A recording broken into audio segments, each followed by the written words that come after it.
తర్వాత ఎడిటర్ వెంకటేష్. ఎప్పటి నుంచి ఒక 4, 5 దాదాపు 6, 7 ఇయర్స్ నుంచి మేము అలా ట్రావెల్ అవుతూ ఉన్నామండి. సో, అందరికి ఇంకా మంచి పెద్ద బ్రేక్ రావాలని ఎదురు చూస్తూ ఉన్నాం.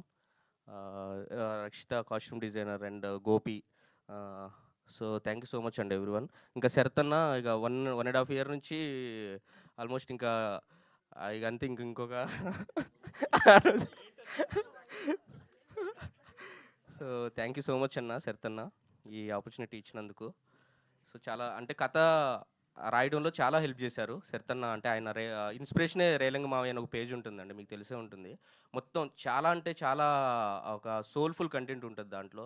సో, మనం మర్చిపోయినవన్నీ కూడా గుర్తు చేస్తూ ఉంటారనమాట. సో, అలాంటి మనిషితో వర్క్ చేయడం నాకు చాలా లైక్ లక్కీ అనమాట. సో, అంతే అండి. కొన్ని ప్రాజెక్ట్స్ అవకాశం రావాలి, అదృష్టం ఉండాలి. నాకు ఈ ప్రాజెక్ట్ అలాంటిది.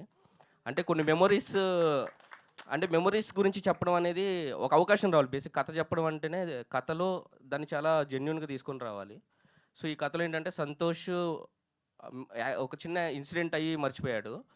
కానీ మనం డైలీ లైఫ్‌లో ఏం అవ్వకుండానే మర్చిపోయామండి. అన్నీ మర్చిపోయి, అందరిని మర్చిపోయి, ఎవ్వరికీ టైం ఇవ్వకుండా ఏదో అలా గడిచిపోతుంది. మనకు నచ్చని లైఫ్ అలా వెళ్ళిపోతుందండి. సో, కొంచెం అన్నా దాని నుంచి బయటకొచ్చి ఒక 5 మినిట్స్ ఒక రోజులో ఒక 5 నిమిషాలు మనకు నచ్చిన వాళ్ళతో మాట్లాడితే చాలండి. ఈ కథ ద్వారా అదే చెప్దాం అనుకుంటున్నాం మేము. సో, అండ్ నేను నా లైఫ్‌లో చాలామందిని మర్చిపోయా. సో, అది ఎప్పుడూ ఎవ్రీడే నాకు ఆ గిల్ట్ ఫీలింగ్ ఆ రిగ్రెట్ అది ఎప్పుడూ ఉంటుంది. సో, కొంచెం అది మారాలని నేను మారాలి ఫస్టు. సో, మారడానికి ఈ కథ కొంచెం రాసుకొని అలా చేస్తున్నామండి. So, and thank you so much everyone. Thanks. Looking forward to release. So, ఇంకా సారీ నేను అన్నిట్లో మర్చిపోయి మా హీరో గురించే మర్చిపోయాను నేను. సో, ఫస్ట్ ఈ కథలో ఒక హీరో క్యారెక్టర్ చేయడం అనేది చాలా కష్టమైన ఇదండి. అంటే అసలు ఫస్ట్ రాసేటప్పుడే మాకు చాలా టఫ్ అనిపించింది. అది చేసేవాళ్ళంటే ఇంకా చాలా టఫ్. అది చాలా జాగ్రత్తగా హ్యాండిల్ చేయాలి. అది విరాజ్ బ్రో ఫస్ట్ డే షూట్‌లోనే అసలు ఇంకా అది డౌట్స్ అన్నీ క్లియర్ చేసేసారు. అసలు ఎంత బాగా అంటే మేము రాసుకున్న దానికి మేము ఒక 10, 15% రాసాను, 100% తీసుకెళ్ళిపోయారు ఆ యాక్టింగ్‌తో. సో, నాకు చాలా అంటే చాలా 100% కాన్ఫిడెన్స్ ఇచ్చింది. అండ్ ఫుల్లీ సాటిస్ఫైడ్ అండి. Thank you so much Viraj bro. As the biggest ఇది బ్లాక్ బస్టర్ అయింది అని అంటే దానికి విరాజ్ బ్రోనే కారణం.